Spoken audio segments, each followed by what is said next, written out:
The story of Porsche in Dakar is a tale of boldness, engineering prowess, and the drive to prove that sports cars are capable of much more than just racing on asphalt. For a company whose name is firmly linked to highways and racetracks, the desert presented a challenge that demanded daring solutions. Today's story takes us back to an era when Porsche made a courageous leap into off-road racing, transforming their iconic models to conquer the sands and dunes. It's the story of how engineers and drivers combined innovation, speed, and endurance to forge a legend that reshaped the boundaries of what a sports car could achieve.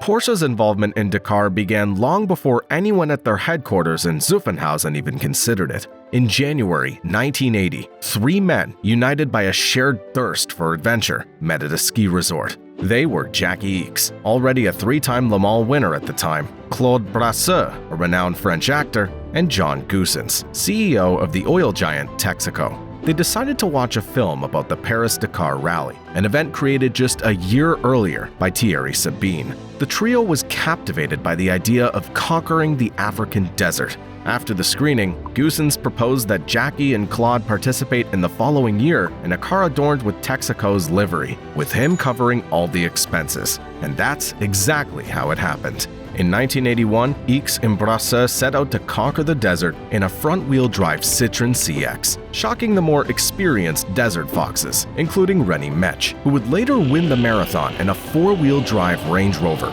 Despite their unconventional choice, Ickx and Brasseur proved to be a formidable team, competing among the leaders until a rollover in the final stage ended their run. In 1982, they returned to challenge the desert again, this time in a four-wheel drive Mercedes-Benz 280 GE. Once more, they fought at the front of the pack, but a missed checkpoint and a misstep into a ravine relegated them to a fifth-place finish. Finally, in 1983, they achieved overall victory. Remarkably, this triumph indirectly initiated the most expensive off-road program among German manufacturers at the time, and ultimately led to the creation of one of the most thrilling sports cars ever made, the Porsche 959.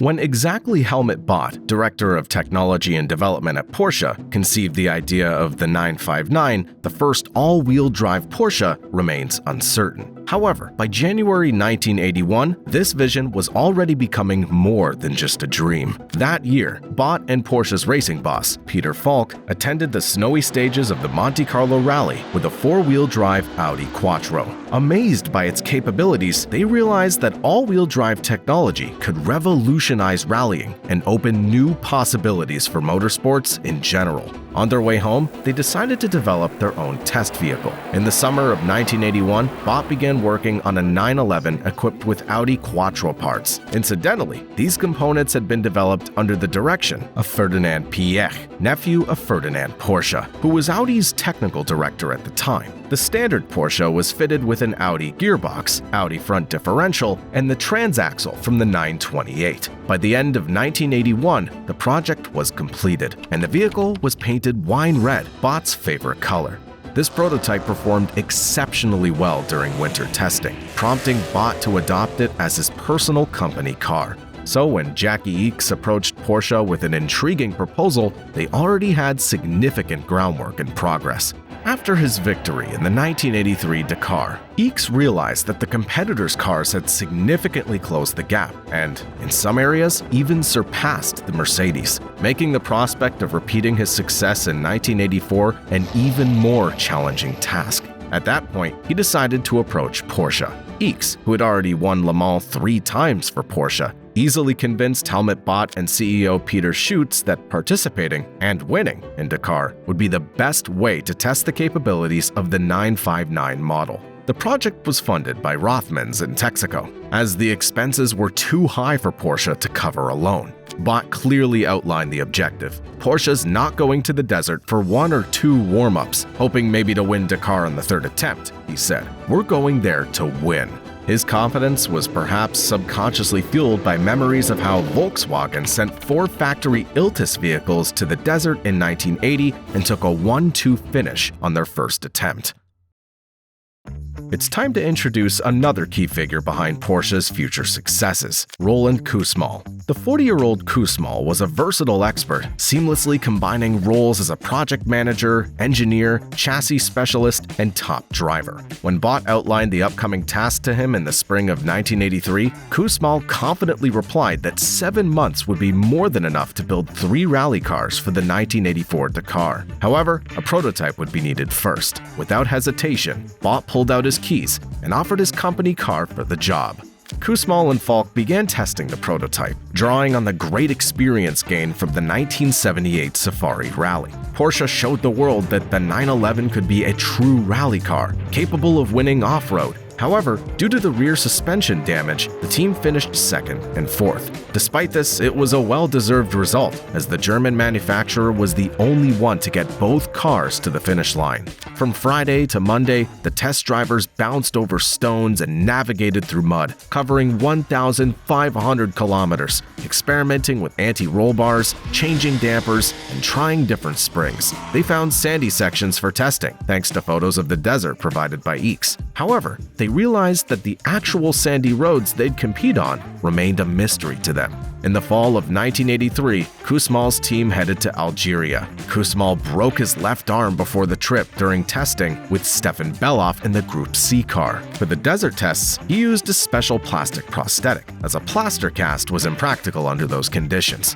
By that time, the team composition had been finalized. Eeks was assigned as the driver of the first car, while the second car was entrusted to the experienced René Mech, who had already participated in the Dakar 5 times by that point. The third vehicle, loaded with spare parts and serving as a mobile repair unit, was given to Koosmaal himself.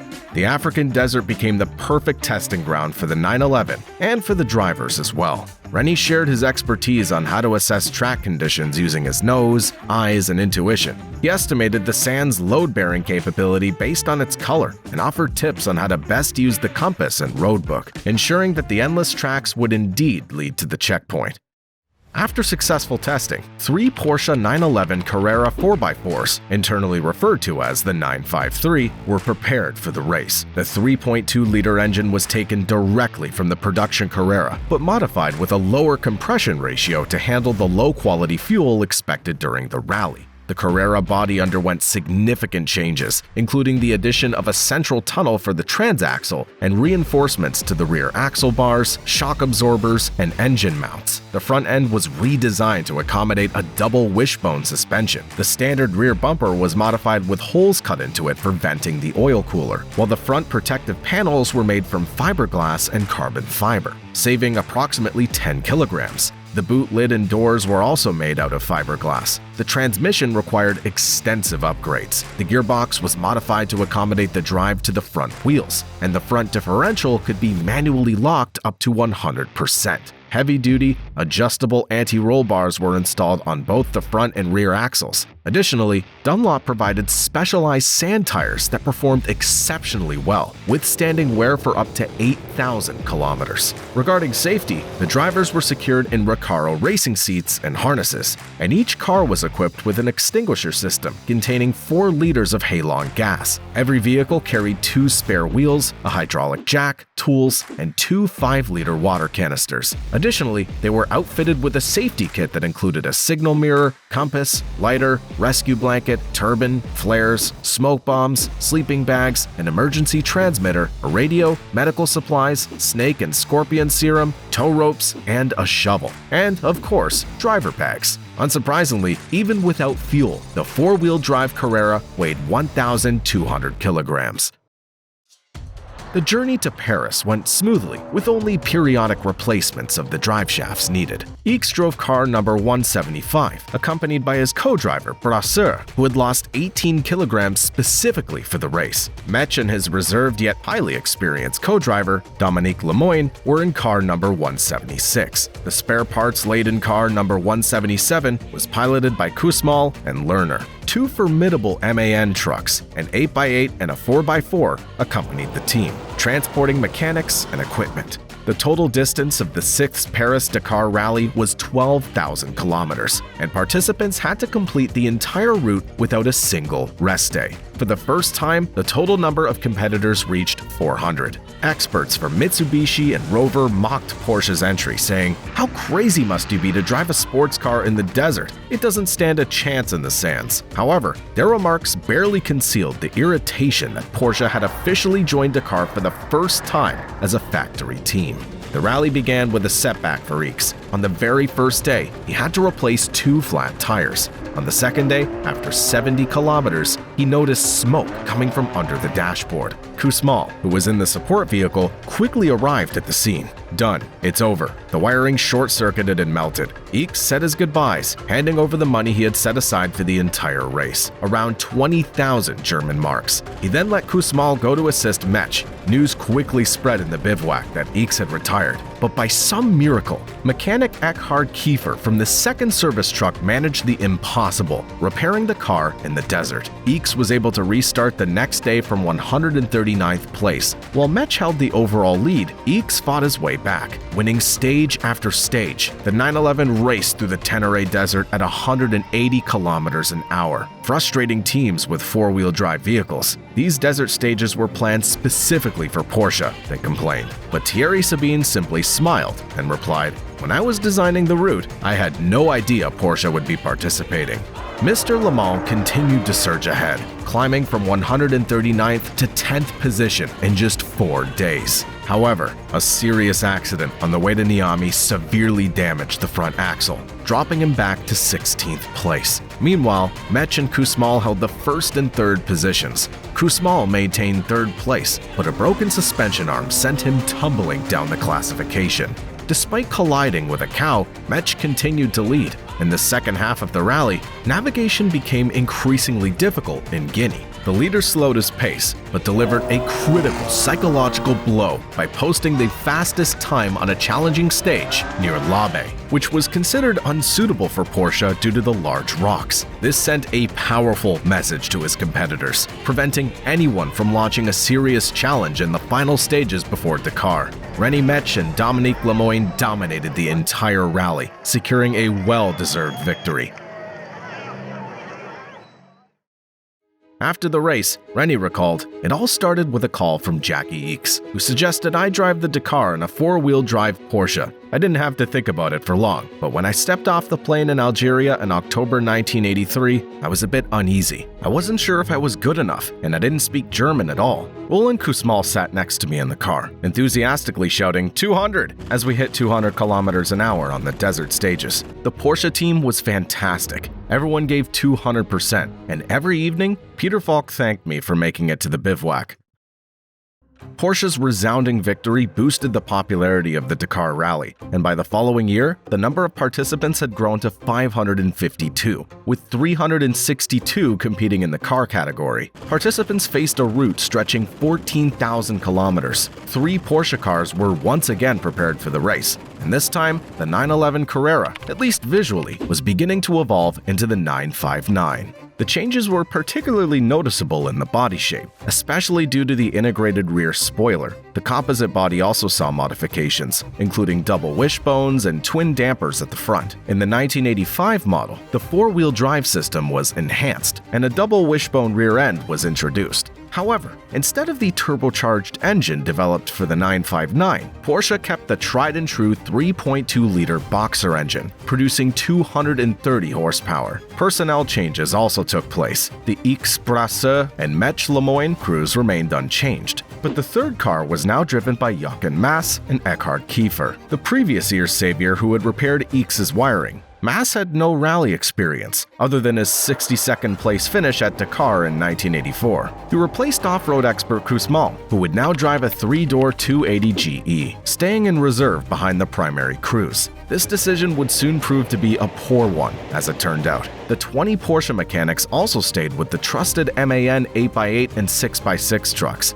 By this time, everything went wrong from the start. On the first day, Ickx went 57 kilometers off course, resulting in a 48-minute penalty. Mas tried to keep up with the leaders, but due to his lack of experience, he got into several accidents, using up all the spare tires, including those meant for Ickx and Mech. On the fourth day, he hit a sharp rock hidden in the sand, which broke the rear axle of his car. Ickx faced similar problems between Durku and Bilma. At full speed, he hit a boulder, tearing off the front wheel and destroying the oil cooler. The damage was too severe to repair. The suspension mounts were completely torn out of the car. Mech remained the only representative of Porsche, continuing to lead, despite numerous problems of his own. However, his success was short-lived. A thin copper pipe supplying oil to the chain tensioner ruptured, and the engine began losing oil. Rennie tried to fix the issue himself, using just 2 liters of oil he had on board. But after 100 minutes, the oil ran out and the engine seized. Kussmaul made a desperate attempt. He began towing the broken 959 to the next checkpoint. The plan was for Lemoyne to cut the tow rope at 120 kilometers an hour just before the finish line, allowing the car to coast across the line by itself. However, other competitors noticed the towing and reported it at the bivouac. This marked the end of the race for the last Porsche, disappointing Goossens, who had already chartered an entire Air France Concorde flight for himself and the team to celebrate Porsche's victory in the Dakar. Kussmaul admitted that it was a serious blow to retire just a few days before the finish. There were tears in many of our eyes. However, looking back, it was a valuable experience for our program with the full 959 the following year. We learned a lot, especially that we needed stronger suspension components, he remarked. "We can't leave Africa like that. No way," said Peter Falk to Bott after the triple retirements at the 1985 Dakar. Bott agreed, and the team began preparations for a third attempt at the Dakar, which would, for the first time, include 2 night stages. The new cars were genuine Porsche 959s, equipped with a 2.8-liter twin-turbo engine, producing between 350 and 420 horsepower, depending on fuel quality. Power and ignition settings were adjustable from the cabin, while 3 differentials were hydraulically adjustable, providing exceptional adaptability for the challenging rally conditions. During tests, the 1986 version showed a clear advantage over the 1984 model, completing even the toughest sections about 7% faster. Porsche recruited the most experienced drivers, Ickx and Brasseur, Mech and Lemoyne, and Kussmaul and Unger. The team consisted of 22 members in total. A Mercedes G-Class with a Porsche 928 engine was used as a support vehicle, tasked with driving ahead of the MAN 6x6 truck.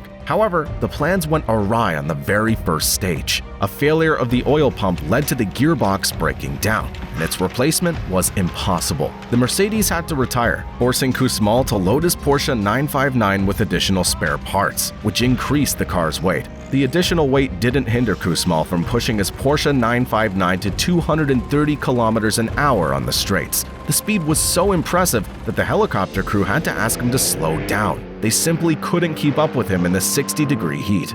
Crossing the dunes became a real challenge. 20 to 30 cars failed to navigate the difficult stages. The next major obstacle was the Senegal River and its tributaries. Ickx and Mech lacked the experience for water crossings that Kussmaul, with his safari rally background, possessed. Ickx was the first to attempt crossing the river but got stuck 3/4 of the way. Mech tried the same, only to become stuck as well. Kussmaul, observing the motorcyclists, found a successful route, followed their path, and crossed the river safely. He was the first to pull Mech's car out, and then tried to assist Ickx, but got stuck himself. The locals came to help, pulling Ickx's car out. Despite his desire to stay and help, Kussmaul sent both of the stars on their way. With tears in his eyes, Ickx and Mech headed toward triumph, securing the first 2 positions. Kussmaul lost several hours and finished the event 6th. Had he not stopped to help, he might have had a chance to win the 8th Paris-Dakar. The final stage of the rally took place on a special stage around Lake Retba, where cars reached speeds of up to 200 kilometers an hour along the coastline. For the Porsche team, this marked a long-awaited return after the disappointment of 1985, with the first 2 places. However, the atmosphere remained subdued. The tragedy involving the helicopter crash, which claimed the lives of rally organizer Thierry Sabine and 4 others, was still fresh in the minds of the participants. After their triumphant victory at the 1986 Paris-Dakar Rally, Porsche decided to wind down their racing program. This move allowed the company to focus its resources on other innovative projects, including the development of the Porsche 961, a racing car based on the 959 technology that achieved success at prestigious events like the 24 Hours of Le Mans. In addition to its racing achievements, Porsche built 292 road-going versions of the 959, the company's first supercar. Despite the steep price of 420,000 German marks, about $1 million modern-day dollars, every unit sold out almost instantly. Today, these rare cars, whose technologies were tested in the African sands, are coveted by private collectors and symbolize the engineering excellence of their time. The Porsche 959 remains an icon, bridging the world of rally racing and exclusive road cars.